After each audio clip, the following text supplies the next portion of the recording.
பொதுவாக சொல்லுவாங்கல்ல கைஸ், 2 ஃபைட்டர்லையும் ஒன்றா விட்டா சண்டை போட சொல்லுவாங்க. சரி நாமளும் ட்ரை பண்ணி பார்க்கலாம்னு சொல்லி பார்த்தேன். அது மட்டும் இல்லாமல் நான் வந்து ஃபைட் விடணுன்றதே என்னுடைய எண்ணம் இல்லை. சரி சும்மா விட்டு பார்க்கலாம் என்ன பண்ணுறான்னு சொல்லி. அது மட்டும் இல்லாமல் தண்ணி ரொம்ப கெலிஜா இருந்துச்சு கைஸ்.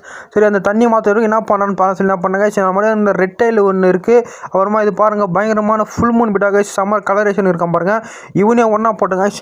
என்னன்னு தெரியல கைஸ், 2 பேரும் சண்டே போட மாட்டானுங்க. 2 பேரும் தந்து தான் இருக்கானுங்க. இவன் வந்து பபுள் நெஸ்ட் கட்டி வந்து ப்ரீடிங் ரெடி ஆகிருக்கான். அவன் வந்து இன்னும் பபுள் கட்டல. இங்கே பாருங்கள் 2 பேரும் பாருங்கள் ஒன்றாவே இப்போ பக்கத்து ஆனால் சண்டை போடல கைஸ். இங்கே பாருங்கள் 2 பேரும் வந்து அப்படியே ஃப்ரெண்ட்ஷிப் மாதிரி இருக்காங்க பாருங்கள், ஒன்றா இருக்கானுங்க பாருங்கள். சண்டே அவனுக்கு போடல. சரி நம்ம அந்த கேஃபில் என்ன பண்ண சொல்லி பார்த்தீங்கன்னா, நம்ம வந்து தண்ணி மாற்ற சொல்லி பேசாமல் கைஸ். இங்கே பாருங்கள் நான் வந்து தண்ணி மாற்ற ஆரம்பிச்சிட்டேன் கைஸ். அந்த பீட்டா இருக்கிற அந்த டேங்கில் இருக்கிற தண்ணி எடுத்து வேறு தண்ணியில் மாற்றிட்டு அதுக்குள்ளே வந்து தண்ணி மாற்றினேன் கைஸ். ஆனால் வந்து எனக்கு 2 பேரும் வந்து சண்டே போடல கைஸ். ஆனால் சொல்லுவாங்க, ஆனால் வந்து இதுக்கு வந்து சண்டை போடுற இன்ட்ரெஸ்ட் இல்லை போல இருக்குது. அதனால என்னவோ தெரில சண்டை போடல. இது அந்த பக்கம் ஒன்று இந்த பக்கம் ஒன்று பக்கத்து இருந்துச்சு கைஸ்.